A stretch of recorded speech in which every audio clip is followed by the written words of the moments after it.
Kyrie Irving always seemed to be a very liked player in Cleveland and a great second star playing with LeBron, but in these last couple of seasons with the Celtics and recently the Brooklyn Nets, it always seems that Kyrie Irving is bringing negative energy to the team. Let's talk about this. Is Kyrie Irving hurting teams? Hey, what's up YouTube? It's Story of Sam back at again with a brand new NBA video. In today's video, we're talking about Kyrie Irving and how it seems that people don't like playing with him and teams play better without him. If you are brand new to my channel, make sure to smash that subscribe button because I post NBA content just like this every Wednesday at 7:30 p.m. Eastern Time and every Saturday at 1:30 p.m. Eastern Time. Today's comment question of the day is, will Kyrie stay on the Brooklyn Nets the rest of his career? And if not, what team will he go to? Because it seems like he doesn't already like being in Brooklyn and he's just waiting for KD to come back next year. I personally don't think he will stay in Brooklyn his whole career, but as always, make sure to share your thoughts with me in the comment section down below. Anyways guys, let's get on with the video. Kyrie was the first pick in the 2011 draft and he went to the Cleveland Cavaliers, who were probably the worst team in the league and wouldn't be relevant again until LeBron James came back. Kyrie was starting to become a great talent in Cleveland and LeBron and Kevin Love teamed up with him and we all know the rest. At this point in his career, it seemed like he was a great, clutch, humble guy who just wanted to win, but when all of his negative energy started was after the 2017 finals when the Cavs lost to maybe the best Warriors team ever formed with KD,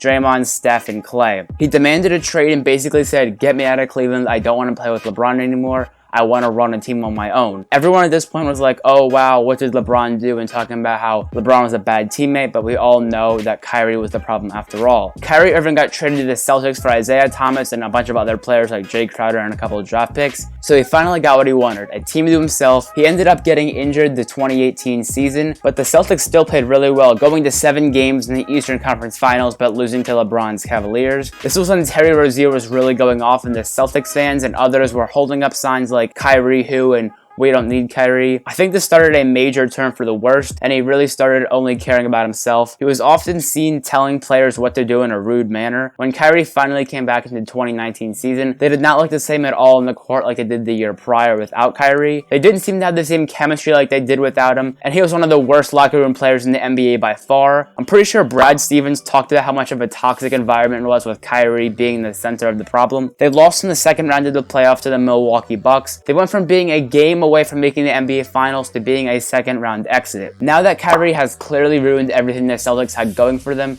he decided to team up with Kevin Durant and join the Brooklyn Nets. He is currently injured at the time I'm making this video, Thanksgiving night, and the team is 5-2 when Kyrie doesn't play and 4-7 when he does. Coincidence? I don't think so. Stephen A. Smith also has reported that he is not hearing good things from the Nets locker room, and all this is happening with KD injured. So add KD back to the mix and they will be one team with zero chemistry. It will most likely go downhill from there. Even a lot of Nets fans have to be asking themselves, was this a good move for the team? Kyrie is obviously one of the best point guards in the NBA, if not the best, and he has championship experience, which is also great. When he was on the Celtics, he said he called up LeBron James again and basically apologized for being so immature, thinking he could do it all by himself and how he took it for granted and how he's a changed man. Kyrie is nothing from a changed man though, and he is still a hothead who is always telling his teammates what to do. The problem with Kyrie is that he gets way too high when he plays good and the team is winning, and he gets way too low when they lose a couple games. Stephen Knight also said in an anonymous source said that Kyrie's mood swings are already becoming a problem in Brooklyn,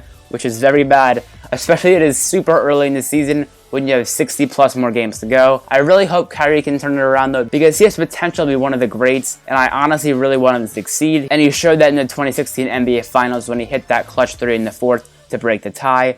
I honestly don't think he will turn it around anytime soon though, and it might take him a couple more seasons. I know I'm rooting for him though. Anyways guys, that is all I have for you today. If you did enjoy, make sure to give it a thumbs up and don't forget to smash that subscribe button because we are on the road to 400 subscribers and every single sub helps. If you still didn't answer the comment question of the day, make sure to do it right now. Will Kyrie Irving spend the rest of his career on the Nets? And if not, what team will he play for? Make sure to drop any video ideas in the comments as well. It's been Story of Sam, and I'm out.